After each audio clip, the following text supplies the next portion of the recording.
good morning everyone. Today we are here to discuss next topics of chapter redox reaction. Today we are discussing redox reaction part 7. Let's discuss next topic, that is balancing of redox reaction from chapter redox reaction. We know that every chemical equation must be balanced according to law of conservation of mass. Law of conservation of mass क्या है? The energy can neither be created nor be destroyed, but it can change one form to another. ठीक है? The atom of the various species involved in the reactant and product must be equal in number. ये भी law of conservation of mass है. जो atom और product है, reactant और product है, उनके जो एटम्स होते हैं उनके नंबर क्या होता है? हमेशा इक्वल होता है. We are also familiar with the hit and trial method and also partial equation method for the balancing of chemical equation. However, the chemical equation which involves oxidation and reduction can also be balanced with the help of following method. तो जो जितनी भी redox reaction होती है उनको हम इन दो method से क्या करते हैं? बैलेंस करते हैं. वो दो मेथड कौन से हैं? Oxidation number method and second one is ion electron method. ठीक है, पहला है ऑक्सीडेशन नंबर मेथड. तो ऑक्सीडेशन नंबर मेथड करने से पहले हमें उसके रूल्स पता होने चाहिए. Balancing by oxidation number method. तो फर्स्ट रूल है write the skeleton equation as it is. सबसे पहले जो भी इक्वेशन है उसको एज इट इज लिखिए. सेकेंड रूल है indicate the oxidation number of all the atoms involved in the equation above their symbols. Second rule क्या है? ऑक्सीडेशन नंबर असाइन कर दो जितने भी एलिमेंट पार्टिसिपेट कर रहे हैं रिएक्शन में. ओके. थर्ड है identify the element which undergo change in oxidation number. उसके बाद आइडेंटिफाई करो वो एलिमेंट जिनका ऑक्सीडेशन नंबर क्या हो रहा है? चेंज हो रहा है. ठीक है. फोर्थ रूल है calculate the increase and decrease in oxidation number. उसके बाद हमने इंक्रीज और डिक्रीज इन ऑक्सीडेशन नंबर देखना है, मतलब ऑक्सीडेशन और रिडक्शन देखनी है, हाफ रिएक्शन देखनी है कि ऑक्सीडेशन किसकी हो रही है, रिडक्शन किसकी हो रही है. If more than one atom involved then multiply with the number of atoms undergo the change to calculate the total number in the oxidation number. अगर एक से ज़्यादा जो एलिमेंट है वो ऑक्सीडाइज्ड हो रहे हैं, रिड्यूस हो रहे हैं, तो उन सबको क्या कर लो? ऐड कर लो. ठीक है. नेक्स्ट है equate the increase and decrease in oxidation number. उसके बाद कहते हैं जो ऑक्सीडेशन नंबर इंक्रीज और डिक्रीज हुआ है उसको इक्वेट करो on the reactant side by multiplying the formulae of the oxidizing and reducing agent suitably. ठीक है, मल्टीप्लाई करना है उनको अकॉर्डिंग टू फार्मूले. ठीक है. नेक्स्ट है six point balance the equation with respect to all the atoms except hydrogen and oxygen. बाकी सारे एटम्स को बैलेंस कर लो हाइड्रोजन और ऑक्सीजन को छोड़ के. सेवेंथ क्या है? Finally balance the oxygen and hydrogen atom. उसके बाद हमें क्या बैलेंस करना है? हाइड्रोजन और ऑक्सीजन एटम.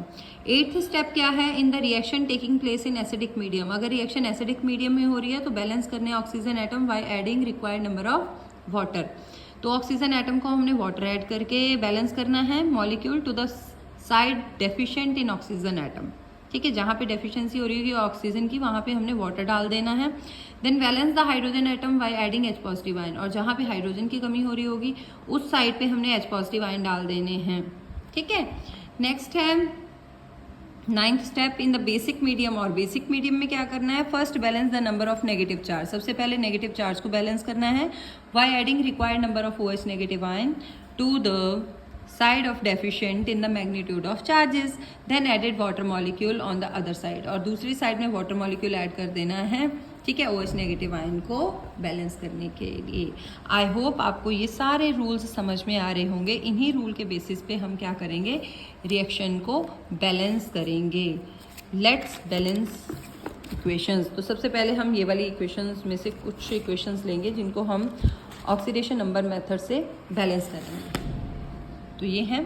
सबसे पहले है balancing by oxidation number method. First example हम ले रहे हैं copper oxide plus NH3 changes into copper plus N2 plus H2. अब रूल्स के अकॉर्डिंग चलेंगे. पहला रूल क्या कह रहा था? Right the oxidation number of each atom in the skeleton equation. सबसे पहले तो इक्वेशन को एज इट इज लिख दो. सेकेंड नंबर पे उनकी इक्वेशन पे सभी का ऑक्सीडेशन नंबर कर दो असाइन. उसके बाद आइडेंटिफाई करो atom which undergo change in oxidation number, जिनका ऑक्सीडेशन नंबर चेंज हो रहा है. यहाँ पे कॉपर का चेंज हो रहा है +2 से क्या हो रहा है? 0. और यहाँ पे नाइट्रोजन का चेंज हो रहा है -3 से क्या हो रहा है 0, तो सिर्फ उन्हीं का असाइन करना है जिनका इंक्रीज और डिक्रीज हो रहा है। Plus -3 copper 0 nitrogen 0। नेक्स्ट है कैलकुलेट द डिक्रीज और इंक्रीज इन ऑक्सीडेशन नंबर। अब बताना है कि किसका इंक्रीज हो रहा है किसका डिक्रीज हो रहा है। तो कॉपर ऑक्साइड में इसका डिक्रीज हो रहा है ऑक्सीडेशन नंबर कितना 2, और यहाँ नाइट्रोजन का इंक्रीज हो रहा है ऑक्सीडेशन नंबर कितना 3। अब 3 कैसे -3 to 0 जा रहा है, -3 -2 -1 0, तो ये इंक्रीज हो रहा है माइनस से 0 की तरफ जा रहा है, तो ऑक्सीडेशन नंबर क्या हो रहा है increase. Equate the increase and decrease in oxidation number of the reactant. Equate कर दो, जैसे इसका कितना इंक्रीज हो रहा है 3, तो 3 को कॉपर के आगे कॉपर ऑक्साइड के आगे लिख देंगे। इसका 2 डिक्रीज हो रहा है तो उसको इधर लिख देंगे, इसको बोलते हैं इक्वेट करना। 3 और 2 लिख दिया, ठीक है। उसके बाद क्या करेंगे, balance the number of copper and nitrogen atom on the both side. अब इनको देख के कहते हैं इधर कॉपर और नाइट्रोजन को क्या कर लो, बैलेंस कर लो। कॉपर कर दिया 3 बैलेंस, नाइट्रोजन ऑलरेडी बैलेंस है H2O, ठीक है। Now balance hydrogen and oxygen atom bye hit and trial method. 3 CuO plus 2 NH3, copper nitrogen यहाँ पे कितने कम थे, 6 हाइड्रोजन है इधर, इधर भी 6 कर दिया हमने, और 3 ऑक्सीजन ऑलरेडी क्या हो गए, बैलेंस हो गए, ठीक है। नेक्स्ट एक और एग्जांपल मैं आपको समझा देती हूँ। C6H6 plus O2 plus carbon dioxide changes into H2O। सबसे पहले इक्वेशन को लिख लिया, उस पर ऑक्सीडेशन नंबर असाइन कर लिया, उसके बाद आइडेंटिफाई किया इधर -1 है, इधर +4 हो गया कार्बन का ऑक्सीडेशन स्टेट, तो इंक्रीज इन ऑक्सीडेशन नंबर कितना हो रहा है, -1 से +4 जा रहे हैं, तो -1 0 1 2 3 4 कितना इंक्रीज हो रहा है 5, तो 5 1 का हो रहा है, तो 6 का कितना होगा, 5 × 6 = 30। यहाँ पे एक ऑक्सीजन का कितना डिक्रीज हो रहा है ऑक्सीडेशन नंबर 2, तो 2 का कितना होगा, 2 2 4। नेक्स्ट है इक्वेट इंक्रीज एंड डिक्रीज। अब उल्टा लिख देना है, उधर 30 इसका था तो 30 इसके आगे, इसका 4 था तो 4 इसके आगे लिख दिया, ओके। अब इसको 2 से डिवाइड कर दो, यहाँ पे 2 कॉमन ले लो और उसको 2 से डिवाइड कर दो, तो सीधा ही क्या आ जाएगा, अरे पूरी क्वेश्चन को यहाँ से यहाँ तक 2 से डिवाइड कर दो रिएक्टेंट साइड में, तो क्या आ जाएगा 2 15, ठीक है। Balance carbon and nitrogen. अब कार्बन और नाइट्रोजन को क्या कर दो, सॉरी कार्बन और हाइड्रोजन को क्या कर दो, बैलेंस कर दो, ठीक है।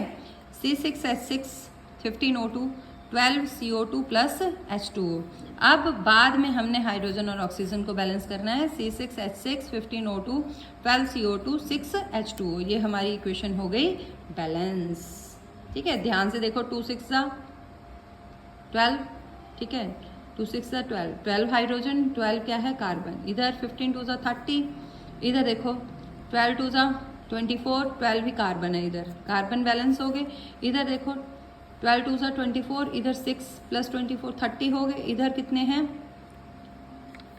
6 2 12, और 12 इधर भी हाइड्रोजन है, तो ये हमारी इक्वेशन हो गई बैलेंस।